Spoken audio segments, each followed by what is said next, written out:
মহোদয়কে তার অত্যন্ত গুরুত্বপূর্ণ বক্তব্য প্রদান করতে এবং এই শিশু স্বর্গ প্রকল্পের শুভ উদ্বোধন ঘোষণা করতে।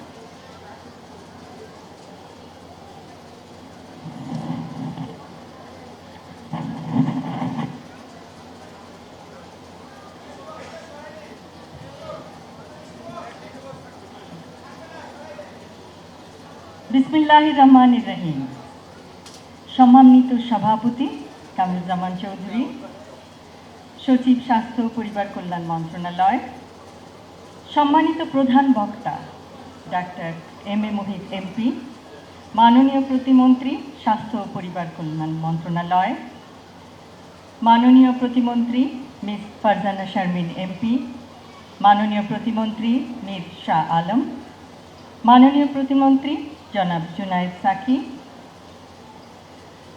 সম্মানিত অধ্যাপক প্রভাত চন্দ্র দাস, সম্মানিত ডাক্তার জিয়াউদ্দিন হায়দার, বিশিষ্ট চিকিৎসকগণ ও স্বাস্থ্য মন্ত্রণালয়ের কর্মকর্তা ও কর্মীগণ, ঢাকা উত্তরের প্রশাসক, ঊর্ধ্বতন সেনা কর্মকর্তাবৃন্দ, সম্মানিত উন্নয়ন সহযোগী সংস্থার প্রতিনিধিবৃন্দ, আমার প্রিয় ও সম্মানিত কড়াইল এলাকার অধিবাসী এবং আমার স্নেহের শিশু কিশোররা, আসসালামু আলাইকুম। পরম শ্রদ্ধাভরে স্মরণ করছি শহীদ রাষ্ট্রপতি জিয়াউর রহমান এবং আপসহীন দেশনেত্রী বেগম খালেদা জিয়াকে। শিশুরাই জাতির ভবিষ্যৎ। কোনো প্রতিবন্ধিতা যেন শিশু কিশোরদের যোগ্য নাগরিক হিসেবে গড়ে ওঠার ক্ষেত্রে প্রতিবন্ধকতা না হয়, সেই লক্ষ্যে আজ কড়াইলে শিশু স্বর্গ প্রকল্পের আরম্ভ। আমি এই প্রকল্পের উদ্বোধনী ঘোষণা করছি।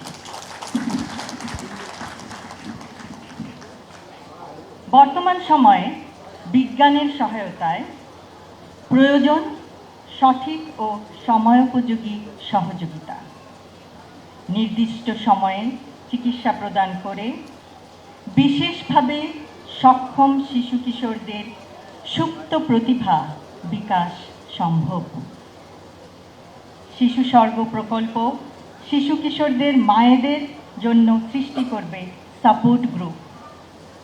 আত্মবিশ্বাসী পারবে বিষণ্ণতার অন্ধকার থেকে মা ও শিশুকে উজ্জ্বল স্বাবলম্বী ভবিষ্যতের দিকে এগিয়ে নিতে। প্রতিবন্ধী বান্ধব জাতীয় নাগরিক সেবা গঠনের প্রয়াস।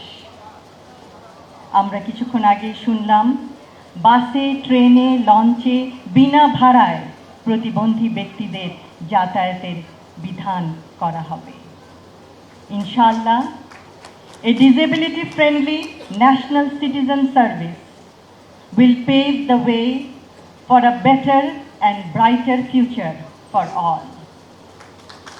শারীরিক বা মানসিক প্রতিবন্ধকতা যেন সুস্থ থাকার অন্তরায় না হয়, নিশ্চিত করতে হবে সবখানে তাদের সহজ প্রবেশাধিকার এবং মর্যাদা। সবশেষে আমি শিশু স্বর্গ প্রকল্পের সাথে জড়িত সকল সদস্যকে জানাই আমার আন্তরিক ধন্যবাদ। ধন্যবাদ জানাই স্বাস্থ্য মন্ত্রণালয়ের এবং স্বাস্থ্য অধিদপ্তরের সকল সদস্যকে, যাদের অক্লান্ত প্রচেষ্টায় আজকের এই আয়োজন সম্ভব হয়েছে। আমরা আশা করব প্রতিটি শিশু সে বিশেষভাবে সক্ষমতা লাভ করলেও সে হবে তার পরিবারের জন্য, সমাজের জন্য, দেশের জন্য অনুকরণীয়, অনুসরণীয় এবং অনুপ্রেরণা দিবে সবাইকে। ধন্যবাদ সকলকে। আল্লাহ হাফেজ।